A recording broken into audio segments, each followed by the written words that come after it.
Hi, this is Freddie Salem of the Outlaws. Hope everybody's well. You're listening to Backstage Access, where the real show begins. Rock on, y'all.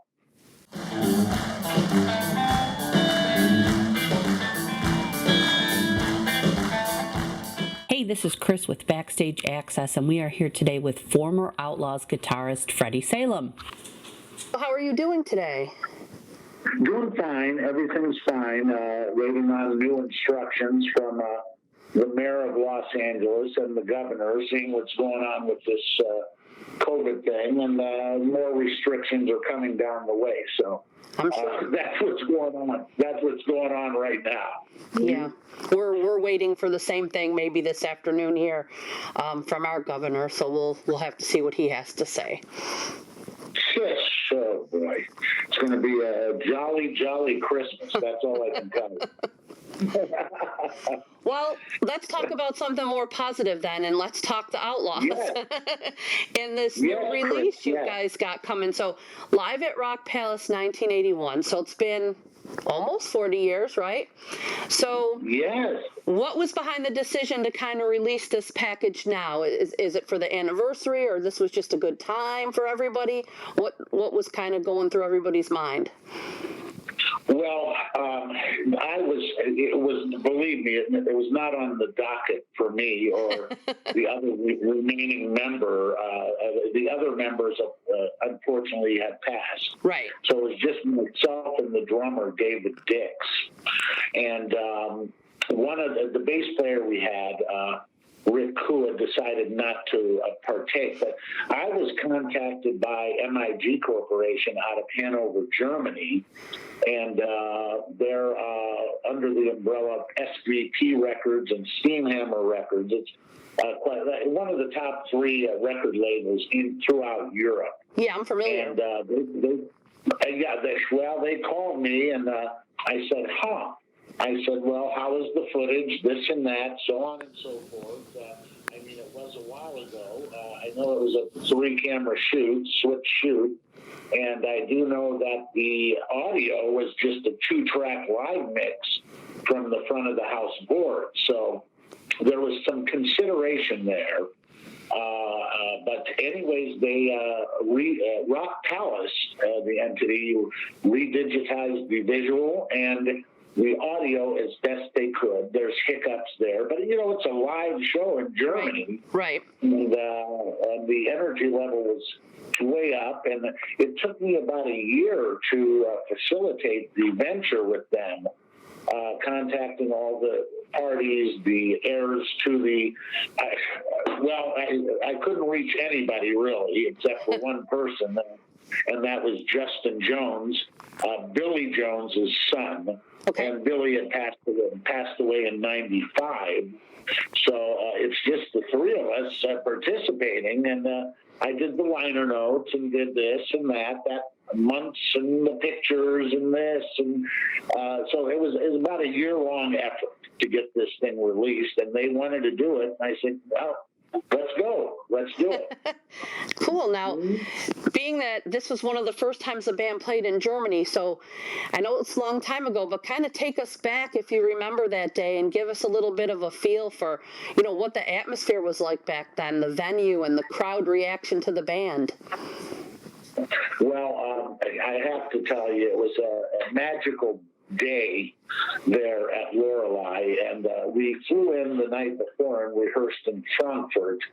Lorelei is about an hour and a half to 2 hours from Frankfurt, Germany. Okay. So we rehearsed the night before, and then we got on the little buses, the German Mercedes buses the next day, and we drove through the Rhine Valley, right alongside of the Rhine River. And all along the way were these little German villages that were just so quirky and wonderful and picturesque. Of course, the Rhine River in itself is quite a visual sight as well. And so we're driving on the river road, and across the river are banks. And on those banks are these medieval castles. Some of them are inhabited and some are not. But it was like going from Frankfurt, Germany, into a storybook. And we drove and to Lorelei, which in itself was like a natural amphitheater, which seemed to hold about 15 to 18,000 people. Okay. And our good friends were on the show as well, who had toured with us in the States previous year or year and a half before, Thin Lizzy. And they loved the Outlaws because of the triple guitar attack. And Thin Lizzy always had the dual or triple guitar attack, mostly dual. And they greeted us at the backstage when the buses pulled up. We had just had the greatest time, and the place was sold out. And keep in mind, Chris, that when you're in Germany, and we toured Germany 3 times, but keep in mind that there are numerous military bases, U.S. military bases throughout Germany. So 1/3 of your crowd were military guys throughout Germany. So, but yeah, it was a sold-out show, and the German natives are so rock and roll. I mean, they just rock, and it was an exciting day. And even 40 years ago, every minute of it, I could think back to every instance. And then we left after the show and drove back to Frankfurt, hooked up with the guys from Thin Lizzy, ended up at a club in Frankfurt called Cookies, and we were there till 5 in the morning. That was the end of that. But it was the release has its moments. It shows the Outlaws at our finest in moments, despite some technical, hiccups. So, Right. but it was an exciting show, and any other show I would have said, well, I don't know. But since it's an entity like Rock Palace, which has been around for 40 years or more and has thousands of shows recorded and taped, I said, yeah, let's do this. Let's do it. Nice.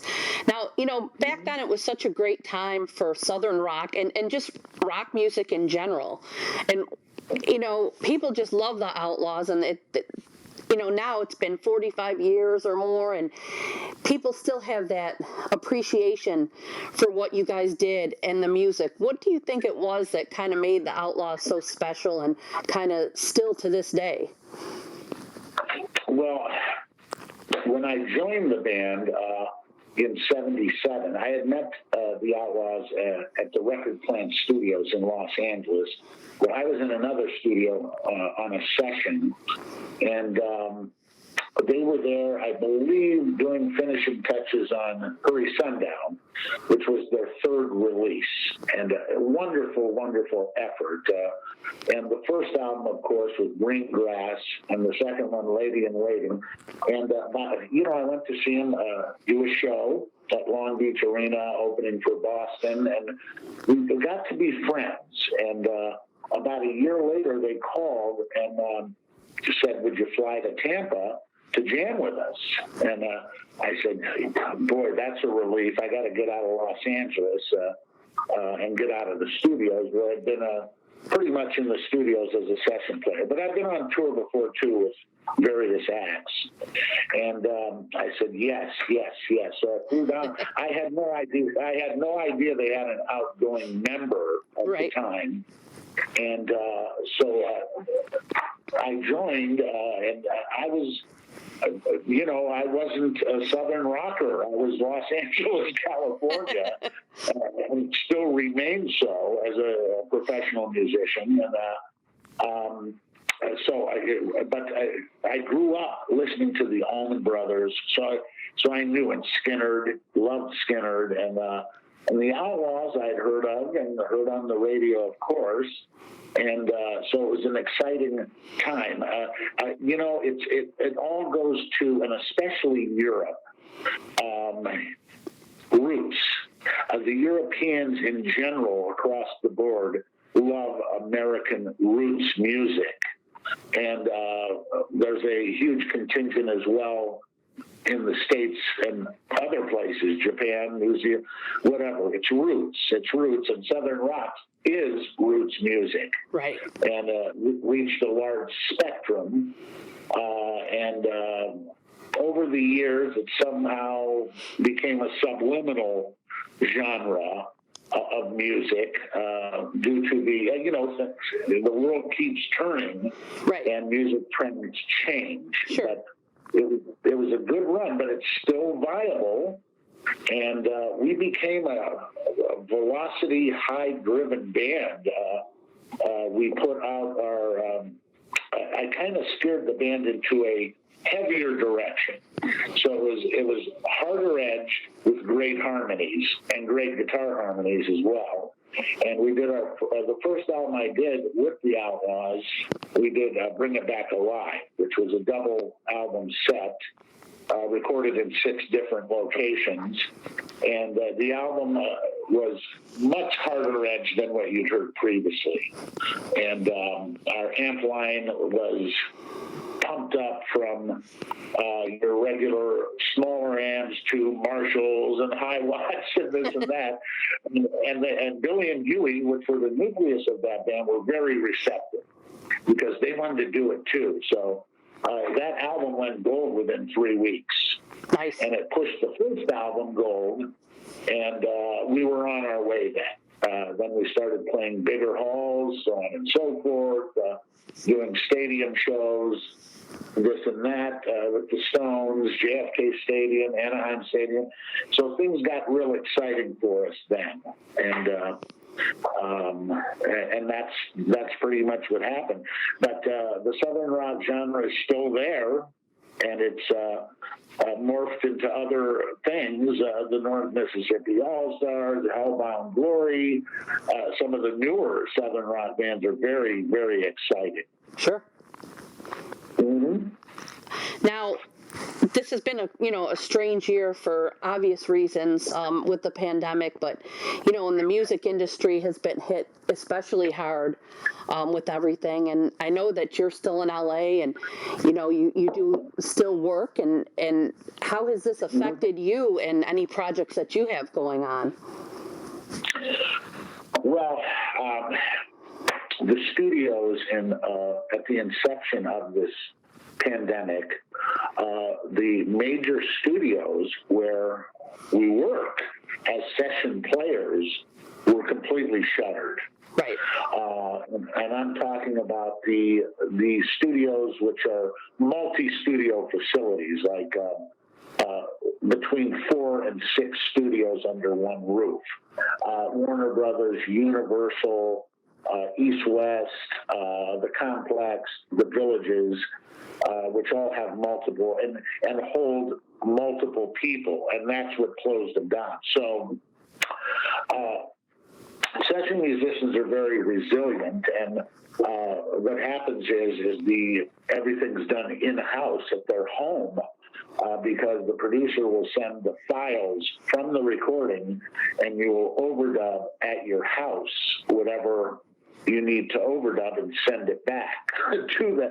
Well, it's a rather impersonal way to do it, but they have to work.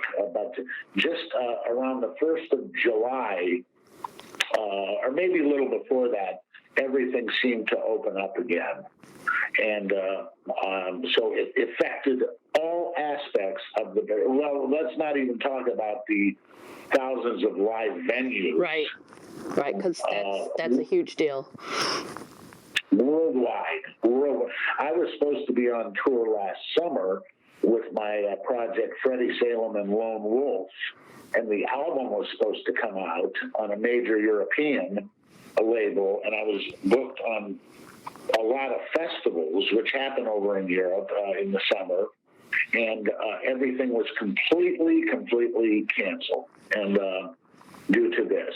So it's been catastrophic, not just for the music business, but every other business. Right. The trickle-down effect has been amazing. I'm sure you, where you're at, listen, Chris, there's nowhere to run and nowhere to hide. Exactly. On this whole thing. Exactly.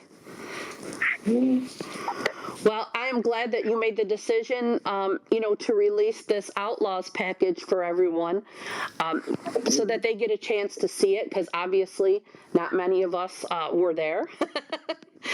And not many of us will ever be able to get there, to Germany to see a show, whether, no matter who it is that's playing. So it's always cool when we can see a band that we like performing somewhere that we know we'll never really get to go to and kind of check it out. And being that it's kind of a blast from back in the 80s, that's totally my thing. So I look forward to seeing what this does and everybody getting a chance to see it and listen and check it out. And hopefully 2021 will be a better year, and 2022, and you can get that album out of your own and get over to Europe and do some touring, and everybody can get back to some sort of normalcy. I'm with you, kid. I'm with you. And I'm telling you, and if we go over, we're taking you with us as a commentator on the tour. So get your passport ready to go. And, Sign me up. Sign me up. I make good coffee, too. Oh, good. Well, thank you so much for taking the time to chat with us today. We do appreciate it. And I hope that everybody checks out the release and gets a chance to view what the Outlaws were all about. And, I hope that your album comes out eventually, hopefully sooner rather than later, and everybody can take a chance to check that out as well. Yes, Chris. Listen, I appreciate it. You're delightful, and it was wonderful talking to you as well. Right out the dog